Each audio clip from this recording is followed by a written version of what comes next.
Hi, everyone, and welcome to another episode of Performance Cafe Coffee Companions. And today I've got a very exciting guest for us because in South Africa, it is Women's Month. And, you know, it is so typical for us when we have Women's Month, we interview women about how women see other women and mentor other women and all these things. But today I'm being joined by Stephen Shortt. So Stephen and I are studying together at the STS training for our presentation skills.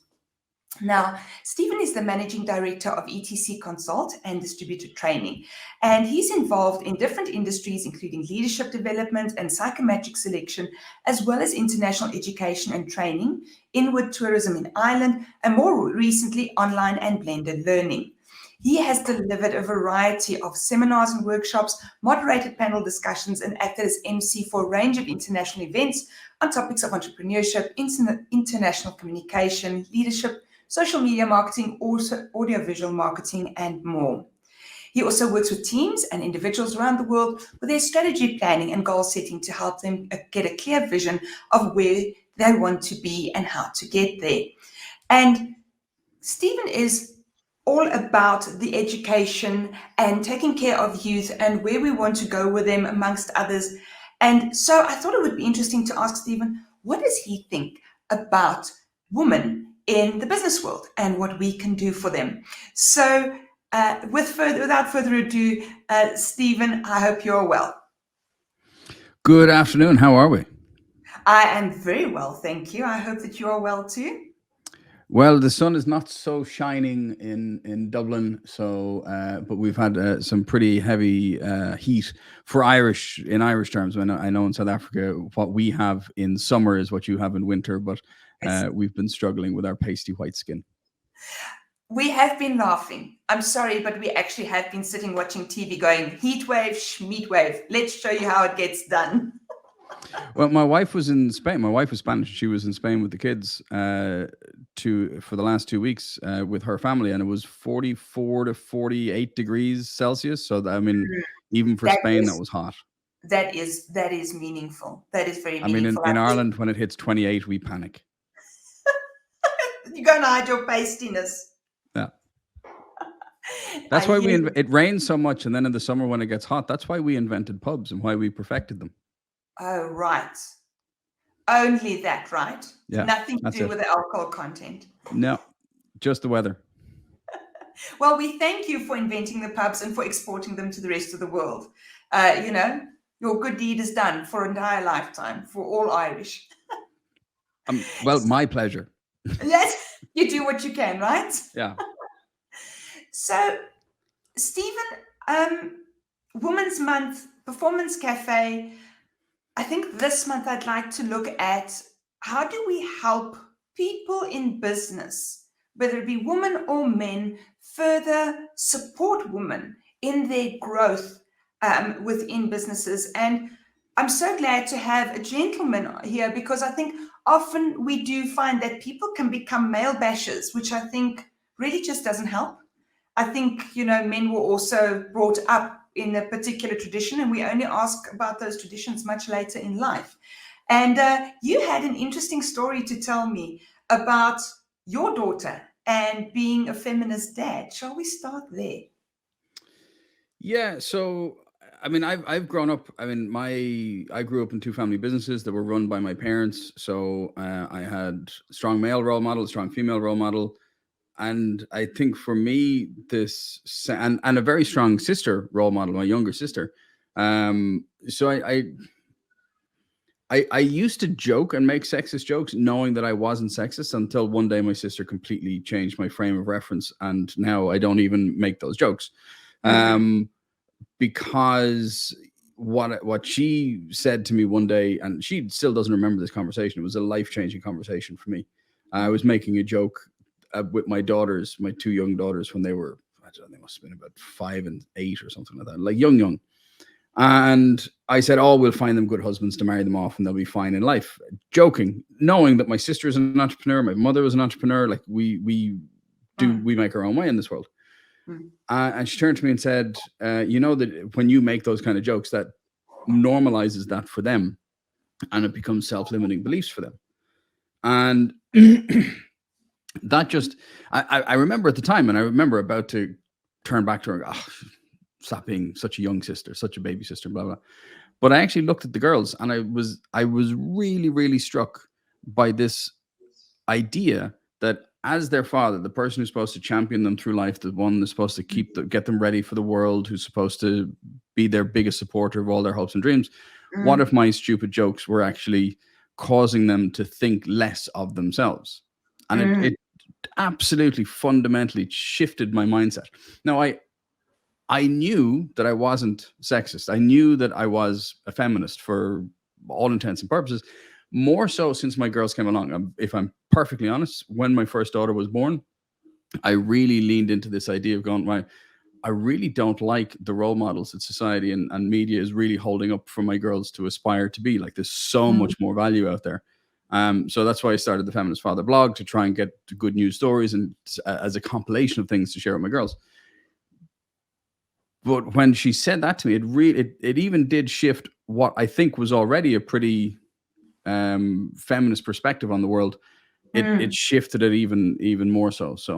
But recently I had a really interesting conversation. So I have I'm lucky enough to have a really fantastic relationship with both of my daughters. My eldest is 15, my youngest is 12.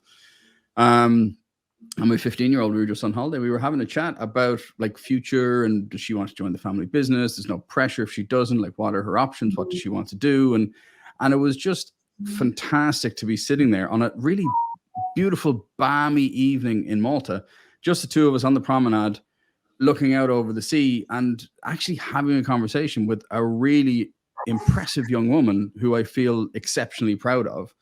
And talking about, well, these are some options and these are other options, and like, it's your choice, whatever you want to do. And just really wanting to support her in her decision. And it was an amazing experience.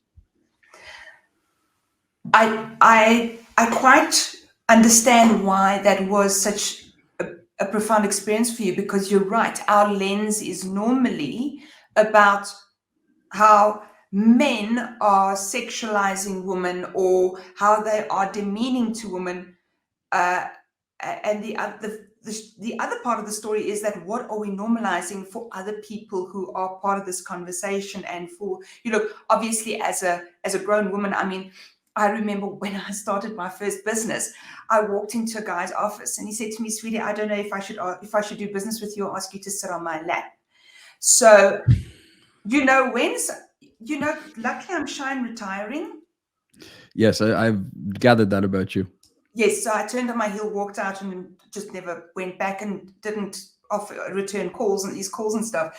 But from that perspective, I understand why, as adult women, we get upset. But you're right. What are we teaching inadvertently to the young women around us? So, Stephen, I wanted to ask you, do you think that there's less of this gender disparity in family-owned businesses than in the corporate world? Because in the corporate world, my stereotype is that it's rife, right? I don't know if I'm right. What do you think? Actually, I don't have a huge amount of experience in the corporate world because, as I said, I've grown up in two family businesses. I've grown up in entrepreneurial families. Sorry, in entrepreneurial businesses.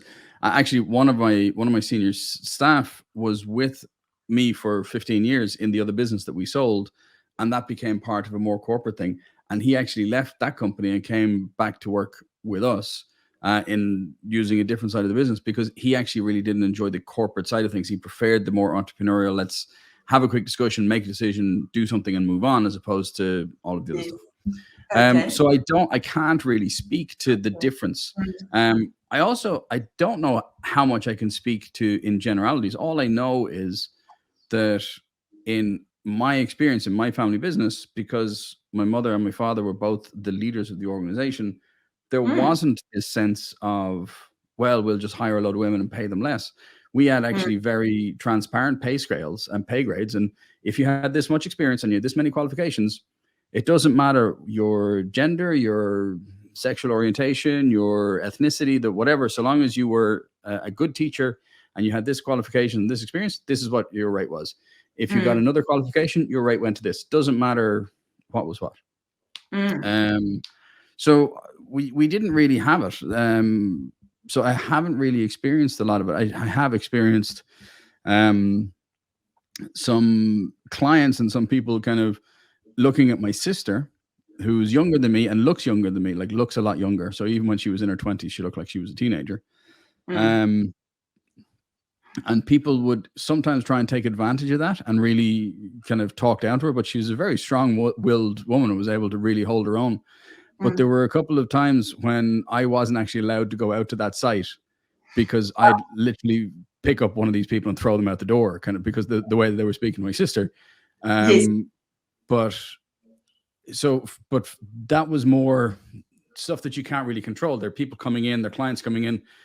All you can do is go, okay, gone, you're out. But systemically and in the business, in the culture of the organization, I don't think we had that. But you've also sort of advised many other companies and worked with a variety of companies. And what was your feeling there? Did you ever sort of get an impression from, outside the two family businesses? So, I mean, I've been in situations where different siblings are treated differently, whether they're male, female, or whether it's just personality, whether it's more often than not, I find that it's actually because I do a lot of succession planning and I do work with family businesses specifically. If let's say the stereotypical, the father figure or the founder, which is 60% of the time or more a male still in this day and age, if they have a very results orientated personality and they must succeed at all costs, but the kids they're more people leaders or social leaders or data leaders or people who have specific personality traits that allow them to lead in a very different way. Especially the results leader, the highly competitive person who has driven the company on, can be very disrespectful and very dismissive of those strengths because they're not their strengths. So, but this is the thing that we all have about unconscious biases, whether it's gender or anything.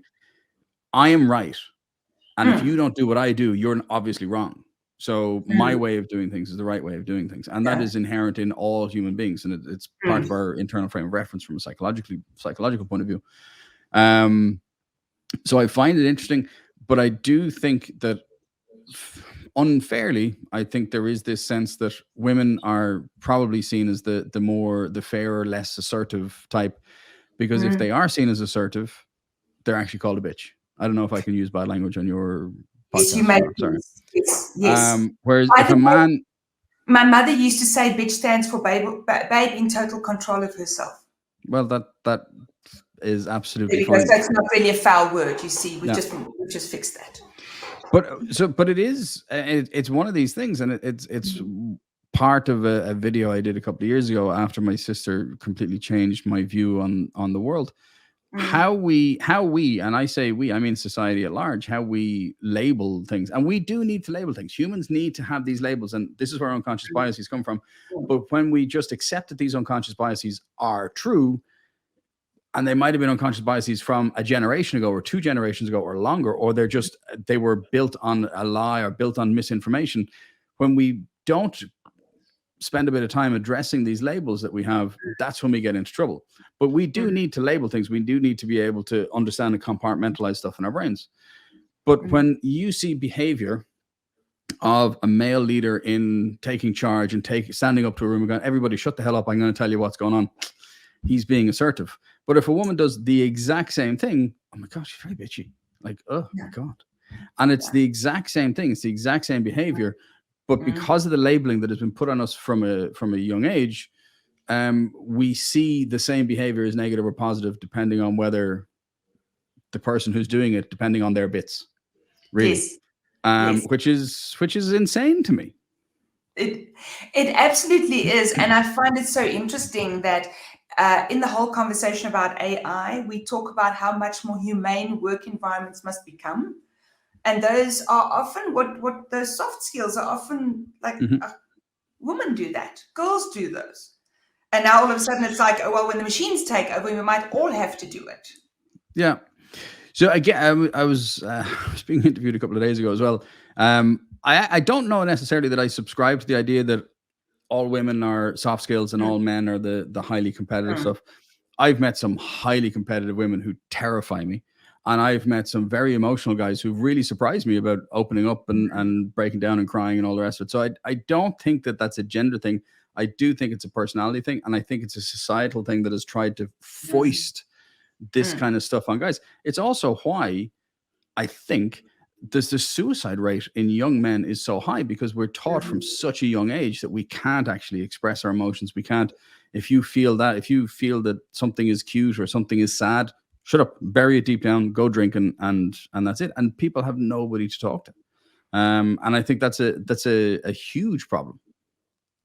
I agree with you there in that I think that very often we go, oh, but men do, without realizing that men have also paid a price Mm. um, in the process. So, for example, in South Africa, there was still very recently the strong patriarchal, the father's the head of the house, he goes and makes money, the mother stays at home and she spends the money and has the kids. And then when the kids grow up and they don't know their father because he was always at work, well, that can't be too great. I've worked all my life with children that, have no connection with me. So, I mean, there's all kinds of things that, again, this was all based on all kinds of labels and all kinds of unconscious biases that were formed in the early 19. I mean, okay, from yes, in history, women have never been really treated as equals for a whole variety of reasons, and there's a lot of stuff that's been documented. I don't really know that I have the authority to go into a lot of that on this podcast. I think things are changing, and I hope things are changing. I see them changing here. I see the world that my daughters are growing up in, and the acceptance. Sometimes I wonder if they're becoming a little bit too woke or a little bit too accepting. Oh, that's just the way he is. Like, actually, no, he's an asshole. You don't need to put up with that from him. Like, it's, so I wonder if it might be swinging a little bit too much in that age when they're kind of protected from the real ramifications, I suppose, of that. But it's still better than them growing up and going, well, you can be a teacher, a nurse, or you can just be a baby factory, and that's your lot in life. yes, So yes, I'm with you. And I mean, so much has been written how girls aren't given access to the STEM careers, the science, technology, economics, maths, whatever. It's like, why not?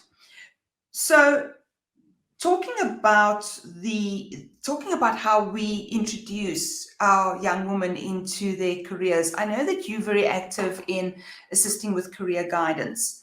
Tell me a bit more about what you do, and I'm sure you do it for both males and females. So, yeah, so we yes. actually don't. So we've built a platform. So we have been doing career guidance for 40 years. One of the family businesses. So we're productizing that now. So we have a series of assessments that we have designed for anybody from the age of about 16. So kind of school kids up. I don't know what the education system is exactly like in South Africa, but I think it's similar enough to the UK. It's like 18, 19, you sort of finish your school career. yeah. So we do it like 2 years before that. So if you have 2 years that you need to make specific subjects or study specific subjects to get into a specific university course or something like that. So we can do a series of tests with you. You can do it online, on your phone, on your laptop. You can do one on your phone. The next day you can do the next one on your laptop, whatever it works out. And we can give you a personalized list of 16 careers. Each one of those you will be good at doing and you'll be interested in. So if I was to sit down with you and say, okay, for the next 30 minutes, for the next 3 hours, you and I are going to sit down, and Innocent, you are going to write out the title of every single career you can think of in the world, every job that exists. How many do you think you get? Now, most people say between maybe 250 and 300 jobs. If we do barista, doctor, nurse, pilot, like all of these different careers that exist, most people would say about maybe 300. If I was to say then, okay, how many of those could you explain? And most people's eyes widen and they panic and they cut it in half at least. Yes. If I was to then say, okay, of that 150, how many of those would you know what it takes to be successful in that career? And then most people just panic and go, I don't know, my job, and that's it. So we have a database of 1,270 careers. We have a description of each of those careers, what's actually involved in that job. And we have a unique mix of your verbal skills, your abstract reasoning skills, your numerical skills, and a whole variety of matrix of your interest inventories, the types of things that you're interested in. And we use that to target those careers specifically for you. So we'll give you a list with what the career is, what's actually involved in that career, and then how to go about getting into it. So what kinds of courses lead into that, or what kinds of avenues lead into those careers. And that gives people, as far as we hope, it gives people a very clear path for them to go, okay, well, this is where I want to head going because this job sounds amazing. So that's what we do now. And that sounds absolutely fantastic. So I think my first bugbear, and I hope that I don't get crucified for this, but a lot in South Africa when I was growing up, remember I'm only 24 now, right? So that this didn't happen like 3 decades 6 years ago. Yeah, more like 6 years ago, yes. A lot of the career counseling happened in schools themselves, which means that the teachers that had opinions of you, good or bad, were the ones that are also deciding your future. So there is that, but there's also this thing, a lot of career guidance counselors and the teachers that are giving stuff back, even if it is their full-time job, they're still dealing with 100 students, and they can't be expected to stay up to date with all of the different careers and all of the different stuff. So that's why you get generalities like, oh, you should go into business, or you should go into law, or you should go into nursing, or you should go into medicine. Because it gives a broad spectrum. We actually really narrow down on the careers and go, actually, this is the type of career within medicine, or this is the type of career within law. Like, you'd be a better corporate lawyer than you would be a family lawyer, for example. And it means that all that heavy lifting is done for the teachers. So when the teachers, we're still supporting the teachers to be able to do this. So the report is out, so the teacher can then sit down with the student and really have in-depth discussion. So what about this career speaks to you? What do you maybe not like so much? And what can we tease out? And there's careers in there that the teachers will never have heard of, because there's one of my favorite things, and it happens so often when a student reads their report and goes, oh, I didn't even know that was a career. How do I do that? That sounds amazing. Fantastic, yes. And so all of that stuff is done for the teacher. All the heavy lifting is done, and it means that they can have really much more in-depth, meaningful conversations with their students. Plus, if there's a report that the student has access to, the teacher can't make that decision on behalf of the student. I remember that I was advised to become a lawyer, which is because I'm extroverted, I enjoy learning, and I talk a hell of a lot. And argumentative. No, and you're not. We're not going to discuss that. We'll end this right here now. And interestingly enough, I can't be a lawyer because I wouldn't be able to be a defense attorney. Because if I decide you're wrong, then actually I don't care what the courts say. And it's what I hear about what you do is, because there's psychometrics involved, it's more than just like, oh, it's your aptitude, it's your personality, your way of thinking. Everything is involved. It's not just, oh, she can speak a lot, so let's put her on stage or make her a lawyer kind of thing. So there's things like there's some things that we will have, people will show an aptitude and an interest in. They might get journalism and talk show host as two careers, but then it depends on how comfortable they are right now being in front of the camera and how comfortable they might be later being in front of the camera. So there's different elements that are in the same vein, but later on they can make decisions. So, Stephen, a question I'm sure that most parents would ask of anyone right now is, I think the metric is that right now, every 5 years, there's like a whole raft of new jobs that come about. How do you deal with that when I'm in the second last year of school? I do your assessment. I see X is an opportunity, but something new comes along later. Does that just mean I'll forfeit that opportunity because I've already got my report and other people will have an opportunity? Because obviously I'm assuming you're constantly updating that list of 1,200 jobs. So we have stuff. So I mean, the reason that we're able to do this really is because we work on both sides of the table. We're a career guidance counseling company, but we also do selection for jobs. So we actually know what it takes to Okay. do well in the specific careers. We also Mm, know what jobs are kind of coming down the road. But if you mm, were to say, okay, 5 years ago, if you did our assessment, it didn't exist 5 years ago in the way that it exists now. But let's say that you got a currency trader. You would actually make a really good currency trader. Crypto wasn't really a thing 5 years. It wasn't really that well known. It wasn't a booming industry. But you might have gone down the road of going into currency trading and going, I really like how the different mm, news and how that all affects and how those different indices are linked to each other. Then you start seeing crypto and say, actually, that's really fascinating stuff. That's really mm, interesting. I want to get into that. So you might move from currency trading into crypto trading, mm, because it has a lot of the shared interests. You can take an immense amount of your experience and move into it. And they do say that the people who are growing up today are going to have, I don't know, 10 different careers by the time they're older. The likelihood of those careers being vastly different from each other is not that huge.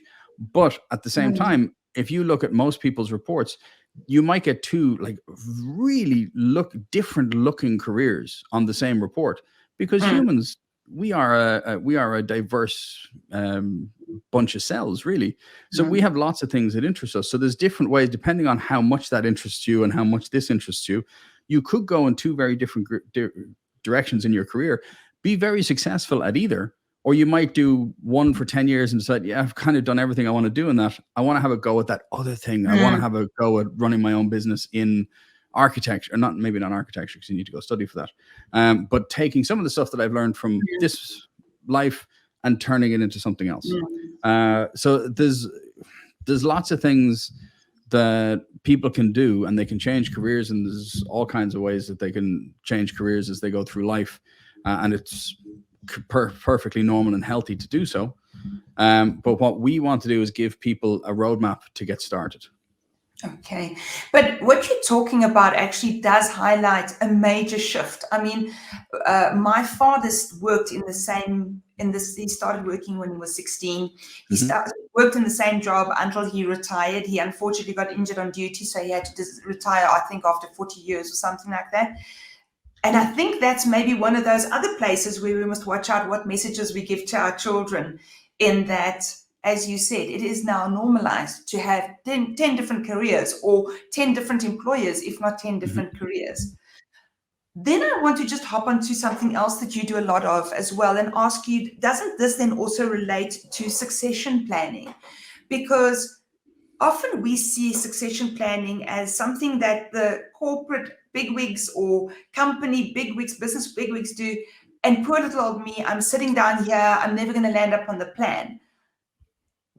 What is the best way to get myself as a young person in business, into that succession plan?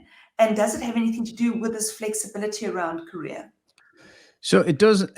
Yeah, obviously it does have flexibility around career, because what we don't want is the Peter principle, where Yeah. we're promoted to the area of our incompetence. We Yeah. want to be able to have an impact, to actually do good things. I've done this myself. So I've been in organizations, entrepreneurs organization, and there was an opportunity kind of to go up through the organization.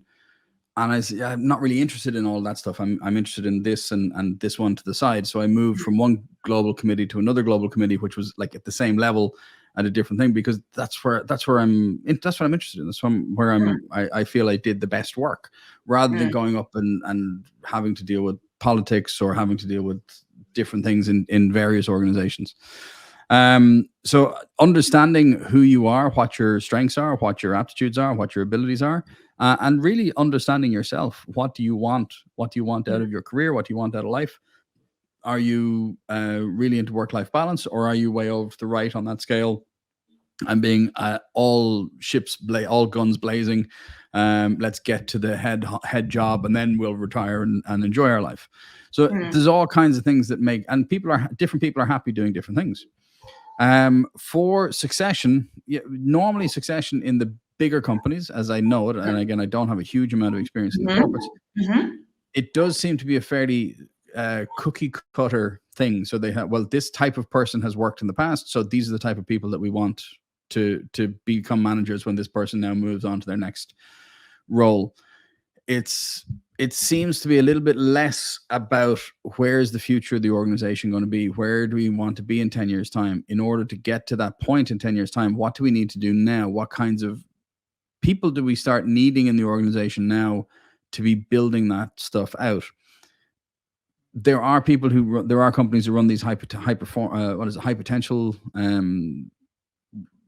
training programs for the people within their organization, and we've helped them. We do the psychometrics for them, but they do all the training and all the planning, and we are able to help them to identify what's called emergent and effective leaders. So emergent leaders are people who are very good at showing up and going, hi, I'm wonderful, I'm amazing, I was involved in that and I was involved in that. They might not actually be great leaders, but they're great at telling people they're great leaders. And then we have the effective leaders who might be under the radar, but they're actually brilliant at building teams. They're brilliant at getting the best out of their people, but they're just not good at promoting themselves. So with psychometrics, you can actually highlight those people, highlight the differences in those people. Yes. Where my interest really is in family businesses and entrepreneurial families, because I think for me, it's just more rewarding because that's the world that I grew up in. So it is about, it's also easier to kind of pivot your purpose, to be able to say, okay, well, this is what we did for the last 20 years, but actually that market's kind of drying up, or that there's a big change there. So we need to actually move to serve a different type of market, or we need to productize our service, or we need to build a service model around our product, or whatever it is. And smaller companies and family businesses, people who are in it for the long haul, they tend to be more comfortable with changing and pivoting to be able to ensure the longevity of the business. So that's why I find that much more rewarding. I hear you. Just in case, I just realized while you were speaking that when you speak family business, I make an assumption. What is a family business and how big can it become? And does that mean they're people from outside? I just thought it's so interesting. I just realized that I might have this, I've got this like stereotypical image. So tell me more about the businesses that you're aware of. Family businesses can be anything from one person who is a solopreneur who has kids. That's a family business, potentially. Okay. Who the kids might take over, they might take a small part of it, or they might pivot the business to be a completely different entity by the time the kids are 18 to 22 to start looking at taking over. There are other family businesses like Walmart in the US. One of the biggest companies in the world is a family business. The Walmart family still owns that business. Porsche is a family business. They're not all of them are active in the business. Aldi, Lidl, BMW, these are all family-owned businesses, but they've grown in size and they've become more operationally structured, but the family are still involved in running the business. Maybe not day to day, but from a strategic point of view. So family businesses really can mean so many things these days, but family business really only started to become a known term probably since the 70s. Because before that, pretty much every business was a family business. It was the garage, it was the corner shop, it was the newspaper, it was whatever it was. Because when people start a business, the first people that they usually rely on are their family and friends. So it really only became when people started to get these big chains and they started to become, the family might have sold out to investors and things like that. That's when there became a difference between a business and a family business. But before that, it was all family business. So it can be any size. I'm so glad I asked that question, because talk about a limiting, limited way of thinking. I did not think Porsche and BMW. I think, very much when you say family business, I still think mom, dad, and a couple of the kids, 3 kids or something. Yeah, the mom and pop shop. Yeah. Yeah. It is amazing. And this is why, the bigger the company gets, they might not be as nimble because they have a bigger ship to turn. But you can be a group of friends in Silicon Valley who are not family members who build a startup, who can be more nimble than the Googles or the Apples or whatever. So the size is more the how to be nimble. For me, it's about the succession planning for the long-term vision of the business. And I have a kind of a thought experiment that I play with owners, and it's say that actually no family member should ever join the family business. The family business should join the family member. So what are the strengths and what are the attributes that the next generation have in order for them to be successful? Because if they're trying to become you and they're very different from you, they're going to fail in the way that you're running the business right now. And if the business fails, it's not because they failed, it's because you failed to make the business viable for them to be able to run it. So I've had conversations with people who are looking at now building another area of their business that the next generation, that their son or daughter are actually more interested in. And over the next 10 years, they're going to look at growing that side of the business for their son or daughter to take it over, to be at their highest best. And then the core part of their business, they might sell it off, or they might just dwindle it down with them because it's reliant on them and their personality, for example, whereas the other side can actually be more reliant on the strengths of the next generation. That's fabulous. So, okay, so we have digressed off the woman topic entirely, but that was so. Well, I mean, you gave an Irishman a microphone, so I mean, I did give an Irishman a microphone. Well, look, at least I didn't give him a beer as well, because otherwise we'd be entirely lost. But thank you for that. Can anyone access this portal of yours and the career guidance tools? Yeah, so careerfit.com is the website. You can get a report for yourself there. If you are a school and you'd like to run it in your schools, get in touch with us. We can set up a school portal for you, and you can invite your students to do it, and we can walk you through the demo. Wonderful. I'll put up your email. I will put up the web address, and then your blog. Let's just get back to the Feminist Dad blog. Feministfather.com. Sorry, Feminist Father. What does it mean, Dad? Feministfather.com, is it? Yeah. .com. Yeah. We'll add that in as well. So, Stephen, in closing, I'm still trying to fix this whole thing for women. Do you have any guidance for women, for men, for people in general, around how do we get gender parity?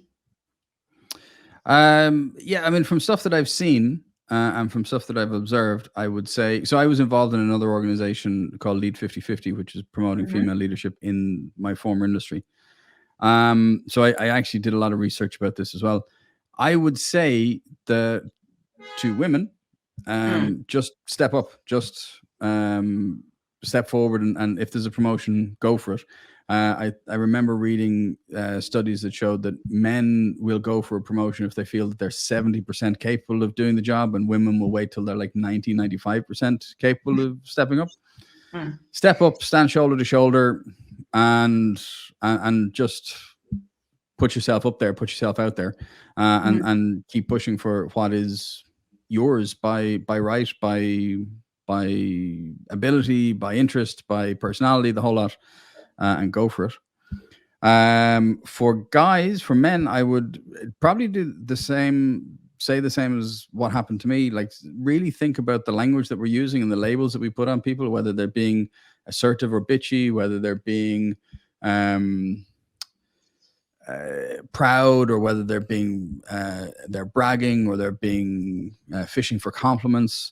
One of the things, like, men in their sporting achievements, they're like, go on, well done, you're brilliant, fantastic. But women in their sporting achievements, they're somehow supposed to be embarrassed by all the hard work and effort they put in and their talent. So, like, really just look at how we're talking to each other about other people, and being aware of the limiting beliefs that we're putting on ourselves about other people, as well as putting on each other. And then the last thing, I suppose, is really for both men and women, is just to be talent spotters, to be looking around, figuring out what is it that we want to accomplish in this company, in this division, in this department, in this project, whatever it is. Okay, who are the people that can help us in that? And regardless of where they're from, what their bits are, what their interests are, can they do the job that we need them to do? Can they fit in with our culture?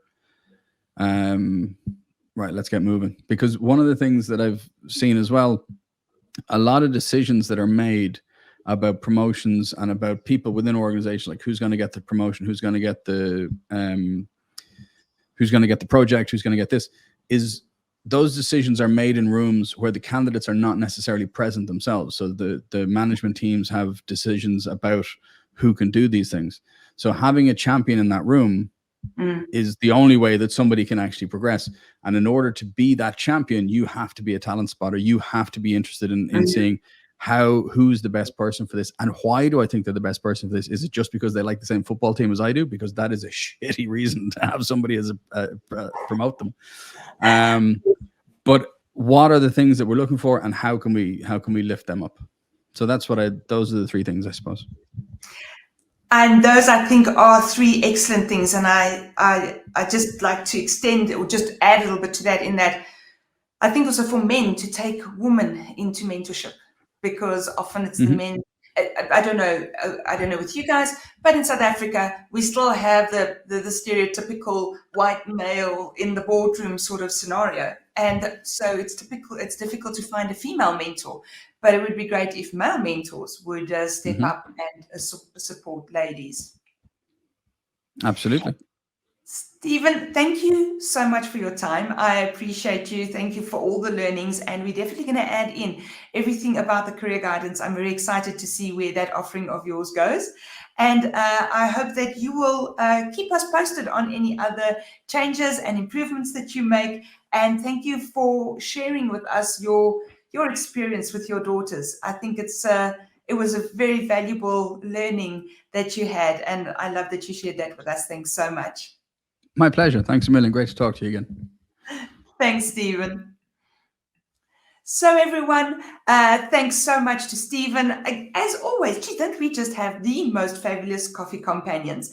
As always, if you've liked this episode, on the page over here somewhere, you will see a little like button. If you're in YouTube, please like, subscribe, and then pop that notification bell so you know when the 2 videos that we release a week comes out.